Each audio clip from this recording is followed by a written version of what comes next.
모든 생명을 정의하는 보이지 않는 경계선, 바로 세포막에 대한 이야기인데요. 이게 그냥 단순한 벽이 아니고요. 생명 그 자체를 가능하게 하는 아주 역동적인 세계로 들어가는 문이라고 할 수 있습니다. 자, 그럼 여기서부터 한번 시작해 볼까요? 아주 근본적인 질문이죠. 대체 이 작은 세포 하나가 어떻게 바깥 세상의 그 혼돈 속에서 자기 자신을 지켜낼 수 있을까요? 그리고 어떻게 생명과 비생명을 가르는 그 정교한 경계를 만들고 또 유지하는 걸까요? 첫 번째 과제는 아주 명확해요. 내부의 질서를 지키려면 일단 외부랑 분리된 공간을 만들어야 하잖아요. 바로 여기서부터 생명이 시작되는 겁니다. 오늘 이야기의 주인공을 소개할게요. 바로 인지질이라는 분자입니다. 이 분자의 핵심 특징은 뭐랄까 이중인격 같은 거예요. 양친매성이라고 하는데 한쪽은 물을 엄청 좋아하고 다른 한쪽은 물을 엄청 싫어하는 거죠. 이 두 가지 성격을 동시에 가지고 있습니다. 여기서 진짜 흥미로운 점이 뭐냐면요. 이 세포막이 무슨 정교한 설계도로 만들어지는 게 아니라는 거예요. 그냥 물리학 법칙에 따라서 스스로 조립되는 구조거든요.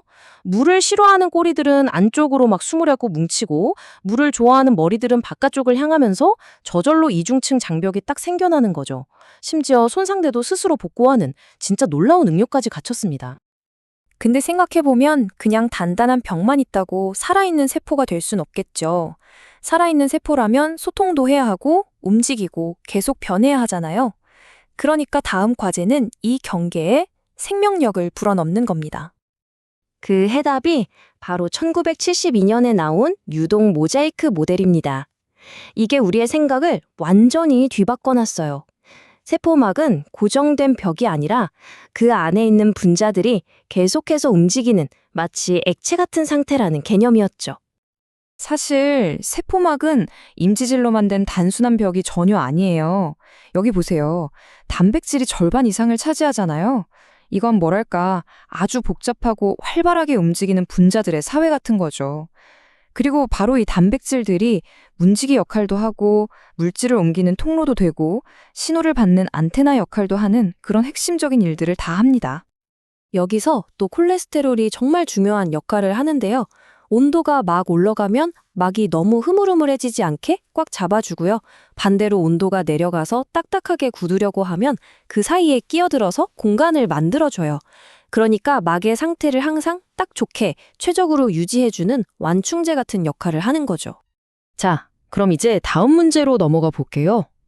이렇게 복잡하고 끊임없이 변하는 경계를 대체 어떻게 만들고 유지하는 걸까요? 부품은 어디서 만들고 또 그걸 어떻게 필요한 곳까지 배달해야 할까요? 이건 거의 물류 문제죠. 그 해답은 바로 소포체에 있습니다. 그 중에서도 활면 소포체요. 여기가 바로 세포의 모든 막에 필요한 인지질이나 콜레스테롤 같은 부품들을 생산하는 말하자면 중앙 공장인 셈입니다.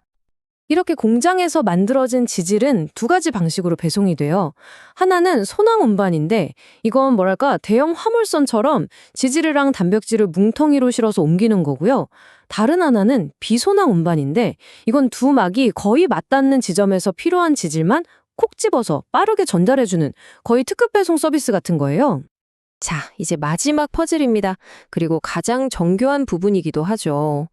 이 세포막이 어떻게 그렇게 복잡하고 비밀스러운 신호를 보낼 수 있을까요? 그 비밀은 바로 비대칭이라는 개념에 숨어 있습니다. 이 비밀의 핵심, 바로 비대칭인데요. 쉽게 말해서 세포막의 바깥쪽 면이랑 안쪽 면의 구성원이 다르다는 뜻이에요. 바깥쪽을 향하는 분자팀이 있고 안쪽을 향하는 분자팀이 있는데 이게 철저하게 분리되어 있다는 거죠. 그리고 오늘 이야기의 진짜 주인공은 반드시 이 안쪽 팀에만 있어야 하는 포스파티딜세린, 줄여서 PS라고 부르는 분자입니다. 이 정교한 팀 구성을 유지하기 위해서 세포는 에너지를 정말 아낌없이 씁니다. 플리파제랑 플로파제라는 효소가 있는데 얘네들이 마치 경비원처럼 계속 에너지를 쓰면서 분자들이 제자리를 지키도록 만들어요. 그런데 이 질서를 한 방에 무너뜨릴 수 있는 존재도 있어요. 바로 스크램블라제라는 효소인데 이 녀석은 평소에는 가만히 있다가 아주 특별한 신호가 와야만 움직입니다. 다시 한번 이 포스파티딜세린, PS를 꼭 기억해 주세요. 평온하고 건강한 세포에서는요, 이 PS가 막 안쪽에 아주 꽁꽁 숨겨져 있어요. 이게 바로 나는 건강하다는 신호, 일종의 평화 상태를 나타내는 암호인 거죠. 하지만 모든 평화에는 끝이 있는 법이죠. 세포가 스스로 죽어야 하는, 그러니까 프로그램된 죽음을 맞이할 때나 아니면 상처가 나서 혈소판이 피를 먹게 해야 하는 그런 긴급 상황이 닥쳤을 때 바로 그 결정적인 순간에 단 하나의 신호가 세포에 전달됩니다. 이 신호가 하는 일은 딱 하나예요. 잠자고 있던 스크램블라제를 끼우는 거죠. 일단 활성화된 스크램블라제는요, 그동안 그 엄청난 에너지를 들여서 지켜온 질서를 단 몇 초 만에 그냥 파괴해버립니다. 안쪽 팀, 바깥쪽 팀 가리지 않고 그냥 마구잡이로 뒤섞어버리는 거예요. 바로 이 순간, 그동안 안쪽에만 꼭꼭 숨겨져 있던 PS가 세포 표면 바깥으로 확 드러나게 됩니다. 이건 주변에 있는 면역 세포들한테 보내는 아주 명확한 신호예요. 나는 이제 죽어가는 세포니까 나를 먹어서 처리해줘. 바로 eat me 신호가 되는 거죠. 그러니까 이 분자 하나가 뒤집히는 이 현상이 우리 몸에서는 생사를 가르는 정말 중요한 일들을 결정하는 거예요. 혈액 응고를 시작하는 스위치가 되기도 하고 죽은 세포를 청소하라는 신호가 되기도 하고요. 만약에 이 스크램블라제에 문제가 생기면 스콧 증후군처럼 피가 잘 멎지 않는 심각한 병으로 이어지기도 합니다. 자, 그럼 지금까지 우리가 살펴본 이 모든 조각들을 한번 하나로 모아볼까요?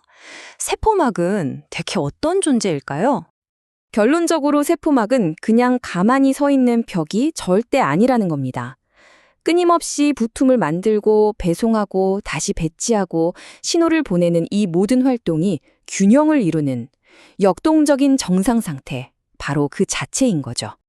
오늘 우리는 세포가 4가지 정말 놀라운 해법으로 이 시스템을 운영하는 걸 봤어요. 물리법칙에 따라서 저절로 만들어지는 자가조립, 소포체라는 중앙 공장에서의 생산, 그리고 효율적인 운반 물류 시스템, 마지막으로 비대칭을 이용한 정교한 암호신호 체계까지요.